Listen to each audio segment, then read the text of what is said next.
Hello everybody, we're here to finish the X'd Out X-Ray today. So, remember the kids and Mr. Hathaway went to a Penelope Gwynn concert. Her diamond pendant got stolen. Also, Dink fell off a carousel and the doctor at the concert thought he may have broken his arm. Turns out it's just a sprain. That's okay. We have two main suspects though. A blonde woman who is real angry about not being allowed to leave, and Frank, the hot dog guy. Now we're on chapter 6. Later in Dink's room, Ruth Rose laid the Green Lawn newspaper across Dink's desk. There was a large photograph of Penelope Gwynn and a drawing of her penguin necklace. Under the pictures, the caption read, "Penelope's penguin pendant purloined." "What's purloined?" Josh asked. He was flopped on Dink's bed with Dink's guinea pig Loretta on his chest. "I don't know," Dink said, reaching for the dictionary. He flipped to the P section and ran his finger down the page. "Purloin means to steal," he said after a minute. "Duh," Josh said. "I could have figured that out." "Then why didn't you?" Dink asked, grinning at Josh. "Listen to what Penelope told a reporter," Ruth Rose said, reading the paragraph under the pictures. "I always sign autographs during my intermission. I was signing and thanking my fans when suddenly someone grabbed my necklace. It all happened so fast. Before I could react, the thief was running away." "We were almost witnesses," Josh said. "Except that the necklace didn't get stolen until we were on the carousel," Dink reminded him. Josh aimed a crooked smile at Dink. "Actually, only 2 of us were on the carousel," he said. "You were falling off." Gosh, that's a good one.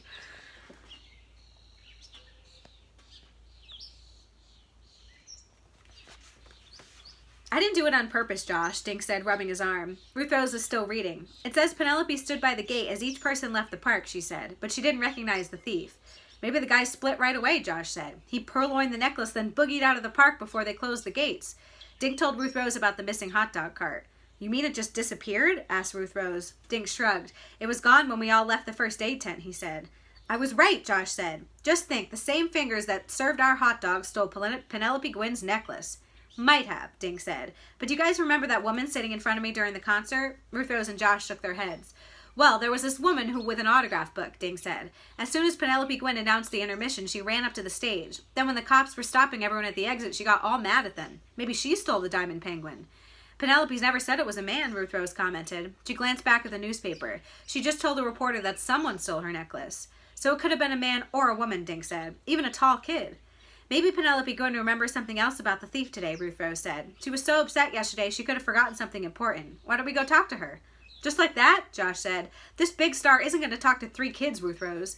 Ruth Rose grabbed her newspaper. "Well, I think she will. Meet me at my house in 5 minutes." "But I'm hungry," Josh said. "Don't you people ever eat?" Ruth Rose was already at the door. Dink took Loretta from Josh and put her back in her cage. "Come on downstairs," he said. "My mom made some peanut butter cookies last night." Josh jumped off the bed. "Finally, someone thinks of me," he said, following Dink out of the room. Dink found a note on the kitchen table. "Who's surprised?" "Gone with Dad, be back later, Mom." Dink turned the note over and wrote a message of his own. "Gone with Josh and Ruth Rose, be back later, Dink."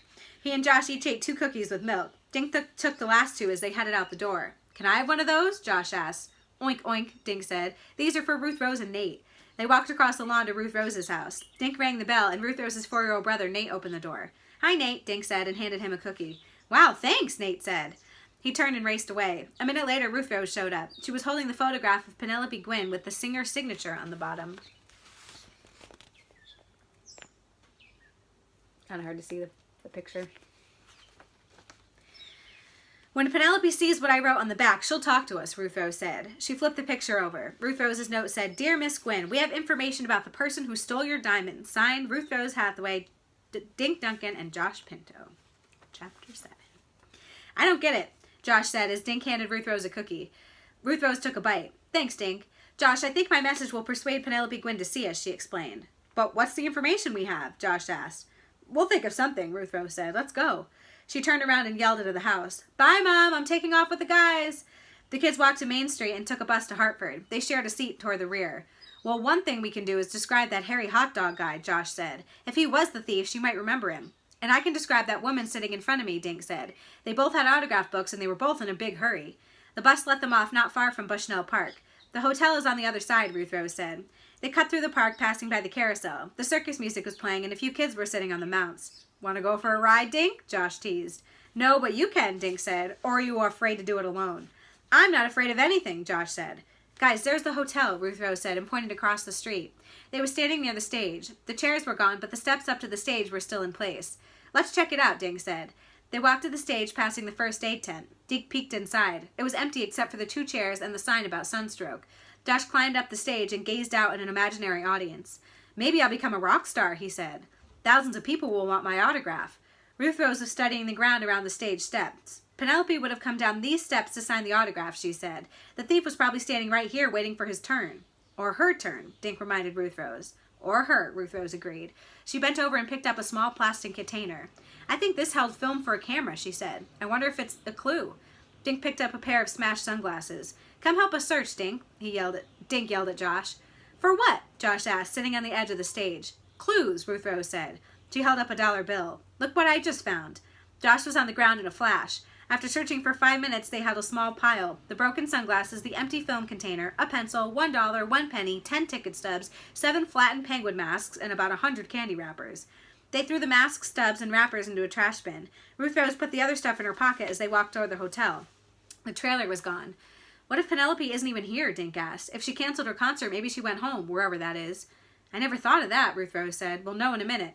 The kids walked into the hotel lobby and up to a long reception counter. 2 clerks were standing behind the counter. One was talking on the telephone, so Ruth Rose approached the other. Excuse me, is Penelope Gwynn still staying here? She asked. The woman looked at Ruth Rose. And you are? I'm Ruth Rose Hathaway, she said. Penelope Gwynn sent me this signed picture. Then she turned it over so the woman could read the back. We were there when it happened, Ruth Rose said. I think Miss Gwynn would like to hear what we have to say. The clerk picked up a telephone and dialed a number. Hello, there are some children in the lobby asking to see Miss Gwynn. They say they have information about the theft of her diamond. Yes, thank you. The clerk hung up the telephone. Room 1200 on the 12th floor, she said. Elevators are to your right. The kids found the elevators and got on one. Josh pushed the button for 12 and they were whisked upward. When the elevator doors opened, a man was waiting for them. It was the same man Dink had seen escort Miss Gwynn to the stage. He did not look happy to see them. I'm Miss Gwynn's manager, the man said. He glared down at the kids with fierce eagle eyes. What do you have? His arms were crossed over his broad chest. Ruth Rose started to say. We saw 2 people who acted weird, Dink said. We think one of them might be the thief. Penelope Gwynn walked up behind the man. Thanks, Hans, she said. Up close, Penelope Gwynn didn't look like a famous rock singer. She was wearing sweats and her hair was in a ponytail. Come inside, Penelope said. She walked into the suite and the kids followed her with Hans right behind them. They were in a large room with a view of Bushnell Park. Have a seat, please, Penelope said. The kids sat together on a white sofa.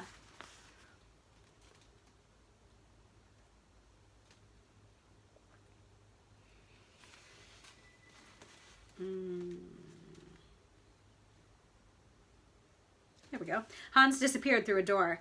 Now, tell me more about these 2 weird people, Penelope said. She sat in a white chair opposite the kids. Dink described Hank, the man who had sold them hot dogs. He had an autograph book, Dink said. He told us he had to get you to sign it for his daughter. I don't remember him, Penelope said. He had really hairy knuckles, Josh added. And he left with his cart during intermission, Dink said. Not long after your necklace got stolen. Penelope shook her head. Strange, he'd sell a lot of hot dogs during intermission. Still, I don't recall anyone like that asking for an autograph. And the other one? It was a tall woman with yellow, crinkly hair, Dink said. She had an autograph book, too. As soon as you stopped for intermission, she headed right for the stage. Later, I saw her arguing with the police officers. Penelope walked over to a small table and pulled open its drawer. Did either of the autograph books look like this one? She asked. So apparently she has the autograph book that belonged to the thief. Chapter 8. She held the autograph book so the kids could see it. The thief was in such a hurry to get away that he left me holding this, she said. Penelope Gwynn handed the book to Ruth Rose. It was square, and the word autographs had been stamped in gold on the dark red cover. I don't remember the other 2 autograph books very well, Dink said. They were big like this one, with dark covers, I think. Ruth Rose studied the book in her hand. I wonder if the police could get the thief's fingerprints from this, she said. I asked about that, but he was wearing gloves, Penelope said. That guy at the hot dog cart wore gloves when he served us, Josh said. Penelope shrugged. Anyone could slip on a pair of gloves, she said. Could the thief be a woman? Ruth Rose asked. She could have worn gloves to disguise her hands. I suppose it's possible, Penelope said. Everyone was wearing penguin masks, so I didn't really look at their faces. Penelope sighed as she sat down. Anyone could have grabbed my pendant. As soon as I realized what happened, I started screaming, she said. But by then the thief had disappeared in the crowd. Later, I stood by the gate with the officers, but I wasn't able to recognize him or her. Ruth Rose flipped through the pages. There were a lot of signatures in the book. The last name wasn't complete. I was signing that page when he grabbed my necklace, Penelope said. Ruth Rose started to hand the book back. No, I really don't want the thing, Penelope said. Do me a favor and drop it in the first trash can you come to. Penelope stood up. I appreciate your coming to see me, she said. She noticed the picture Ruth Rose had brought her. You boys want one of those? She asked, smiling for the first time. Sure, Josh gushed. I'm a huge fan. Penelope signed 2 more pictures and gave them to Dink and Josh. The kids thanked her and left. There was a trash can outside the hotel. Are you going to throw the book away? Dink asked Ruth Rose. No way, she said. They sat on a bench and waited for the next bus to Greenlawn. Ruth Rose was reading signatures when Dink poked at Josh. Look who's coming this way. Penelope Gwyn's manager, Hans, was barreling toward them wearing wraparound sunglasses. As he marched down the sidewalk, he kept turning his head, checking both sides of the street. Is he after us? Josh whispered. I don't think he sees us, Ruth Rose said. Suddenly, Hans stopped in front of a store window. He peered through the glass, then opened the door and disappeared inside. A sign on the window said, Ye Old Jewelry Shop. We buy and sell unusual items.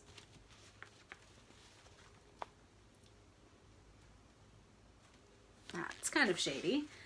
Oh my gosh, Ruth Rose said. Maybe Penelope's manager is the thief. He could be in there selling the penguin right now. He'd have to be pretty silly to sell the thing on the same street where he just stole it, Dink said. Or maybe he's pretty smart, Josh said. He could be selling it here because no one would expect him to do that. I wondered why Hans didn't stop the thief. Wasn't he standing at the bottom of the stage steps? That's a good question, Ruth Rose said. Should we follow him into the shop?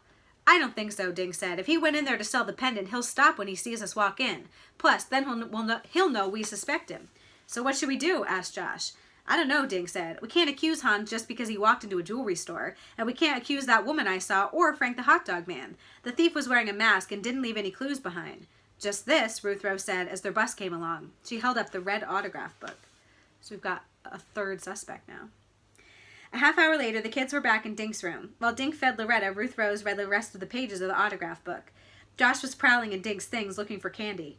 Hey, what's this? He asked, holding up Dink's souvenir x-ray. That's one of the x-rays the doctor took yesterday, Dink said. Why does it have this big X over it? Asked Josh. Dink explained that the x-ray was blurred because of the bandage. He took a second x-ray with the bandage off. Guys, look at this, Ruth Rose suddenly exclaimed. She had the autograph book open to the inside back cover. Listen. To Georgie from Aunt Elva Horst, Christmas 1980. The thief's name is Georgie? Josh asked. He was holding Dink's x-ray up to the window. Well, now we know it wasn't the hot dog man, Dink said. His name was Frank. How do you know that? Asked Josh. Because Frank was stitched over the pocket of his jacket, Josh, Dink replied. But Georgie could have been wearing Frank's jacket while he stole the necklace, Josh exclaimed. Josh is right, Ruth Rose said. Or this book could belong to that woman, Dink. Georgie could be a woman's name. Yuck, it comes off, Josh said. Dink looked up to see Josh rubbing something red on the x-ray. Josh, what are you doing? Dink asked. Don't ruin that x-ray. I'm not ruining it, Josh said. This red marker stuff is coming off on my fingers. Josh used his t-shirt to wipe away the rest of the red X. Look at this, he said. Where the 2 lines of the X had crossed each other, Dink, Josh, and Ruth Rose could now see a funny shape. It looked like a fuzzy egg or a pear. What is it? Ruth Rose asked. I don't know, Dink said. But whatever it is, that doctor covered it up with a big X. What would the doctor have covered up with a big X? And it says it's a pear shape. Chapter 9. The kids held up the x-ray to Dink's window and examined the weird shape from all angles. Ruth Rose traced around the shape with her fingers. It looks kind of familiar. Oh my gosh, she yelled. Dink, go get the morning newspaper. Dink raced out of the bedroom and was back in half a minute with the paper. Ruth Rose found the picture of Penelope Gwyn and the drawing of the stolen pendant.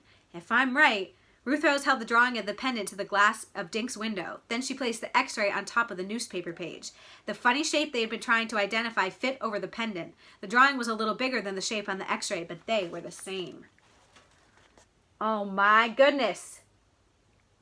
If this pendant somehow ended up in Dink's x-ray, then who must the thief be? Bet you know. The blurry shape is a penguin, Ruth Rose shouted. It's exactly like Penelope Gwyn's. I don't get it, Dink said. How did Penelope's pendant end up on this x-ray? Josh looked at him. You tell us, he said. It was on your arm. Dink, what happened in the first aid tent? Ruth Rose asked. What did the doctor do? Dink thought back to yesterday morning. He wrapped my arm, then took me to the... No, wait a minute. While he was putting the bandage on my arm, he made me read a sign taped to the tent wall, he said. Dink looked at Josh and Ruth Rose. He said he wanted me to read to make sure I didn't have a concussion, Dink went on. But I think that doctor stole the pendant. He hid it inside the bandage and made me read so I wouldn't see him do it. But why would he put it inside your bandage, Josh asked. I know, Ruth Rose said. He knew the cops might be searching people, so he hid it on you. He let you sneak the pendant out of the park for him. Dink nodded, feeling his heart racing. Then, when he put me in the x-ray office, he unwrapped the bandage and took the pendant out.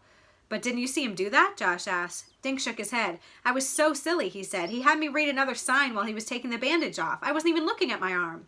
So the thief wasn't the hot dog guy, Josh said, or that woman, or Big Hans. It was your doctor. How do we find him? Ruth Rose asked. His name is Dr. Fleming, Dink said, remembering the name tag. Georgie Fleming, Josh said, looking at the autograph book. Let's call the Hartford Hospital, Ruth Rose suggested. How many Dr. George Flemings could there possibly be? They ran to the telephone in the hallway. Ruth Rose got the number for the hospital and dialed. There was no Dr. George Fleming on their staff. No Georgette or Georgina or Georgia either. No G. Flemings at all.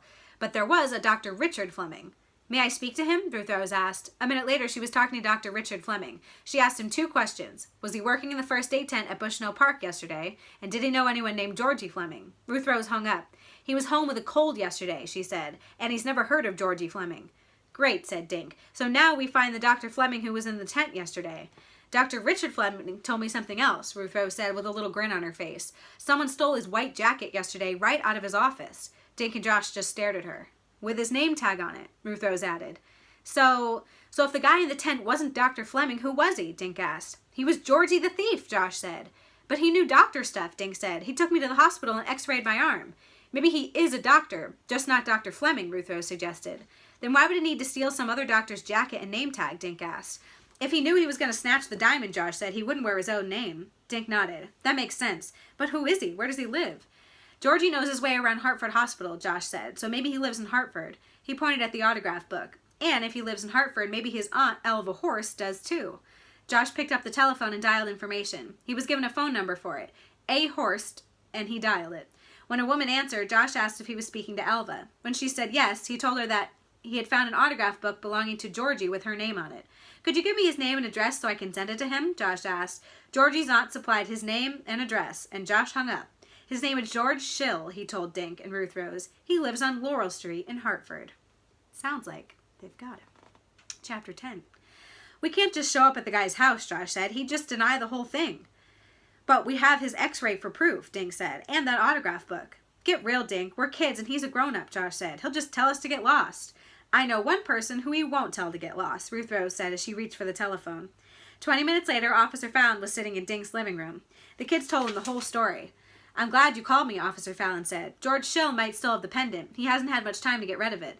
He placed a call to the Hartford Chief of Police. They agreed to meet near Georgie's house in 45 minutes. Dink, you should come along to identify this guy, Officer Fallon said. Are your folks home? They went out, Dink said, shockingly enough. But I could leave them a note telling them I'm with you. Dink looked at Josh and Ruth Rose. Could they come too? They solved the mystery, he said. Officer Fallon grinned. Sure, we'll all go, he said. I wouldn't want to break up the gang. 2 Hartford police cruisers were waiting when Officer Fallon pulled up to the corner on Laurel Street. The kids waited in the back seat as Officer Fallon talked with the Hartford officers. You ready, Dink? Officer Fallon asked when he came back to his cruiser. Dink nodded. His stomach was flipping like a fish on a line. Let's go, Officer Fallon said. The other guys will be around back in case Georgie decides to leave that way. Officer Fallon drove slowly up Laurel Street and stopped at number 13. The house was old and made of brick. One shutter was hanging crooked and the lawn needed mowing. All the shades were pulled down. Officer Fallon and Dink walked up to the door. Dink was holding the envelope with the x-ray inside. His legs felt like cooked spaghetti. The man who answered the door was wearing jeans and a t-shirt. He was barefooted and eating a donut. But Dink recognized him. It was the doctor who had been in the first aid tent the day before. It's him, Dink whispered. They found him. He does not look like the same guy. He doesn't look like a doctor anymore. Mr. Schill, is it? Officer Fallon said. George Schill swallowed nervously. What? Who? Officer Fallon held out the autograph book. Did you lose this? Georgie looked at the book.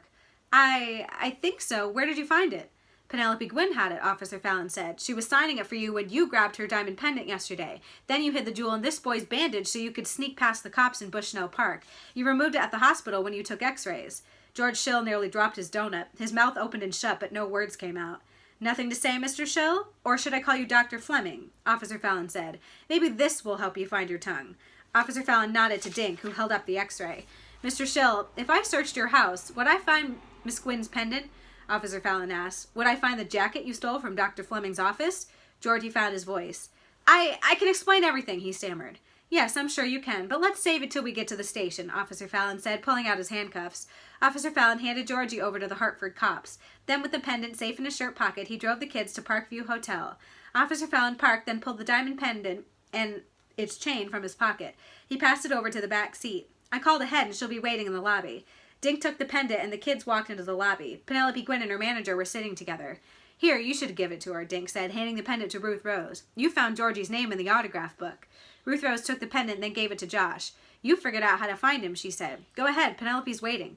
Penelope, Gwynn, and Hans stood up and smiled. Josh gulped and handed the diamond penguin to Penelope. Thank you so much, she said. How did you ever find it? We found a name inside the autograph book, Ruth Rose explained. They told the whole story and Dink showed her the x-ray. Officer Fallon was on his telephone. He hung up and stepped forward. George Still got tossed out of medical school for cheating on exams, he said. And that wasn't the first time he'd been in trouble. Anyway, he read about your concert, Miss Gwynn, and he decided to be there. He used the autograph book to get close enough to steal your pendant. Penelope handed the pendant to Hans, who'd fastened it around her neck. Georgie went to the first aid tent and told the medical student on duty that he was needed back at the hospital, Officer Fallon went on. Of course, Georgie was wearing Dr. Fleming's stolen jacket and name tag, so the other guy believed him. After that, Georgie just waited for your intermission. Penelope smiled. That pendant means so much to me, she said. Hans gave it to me when we were married. Josh gaped at the big, fierce-looking manager. He's your husband? Josh asked. We saw him go into a jewelry shop. He looked all sneaky, so we thought he might have been the thief. Penelope poked at her husband. Why were you sneaking into a jewelry store? She asked. Hans grinned. I was trying to buy you a new penguin pendant, he said. Penelope gave him a kiss on the cheek. Then she also kissed Dink, Josh, and Ruth Rose. Yay, they found it!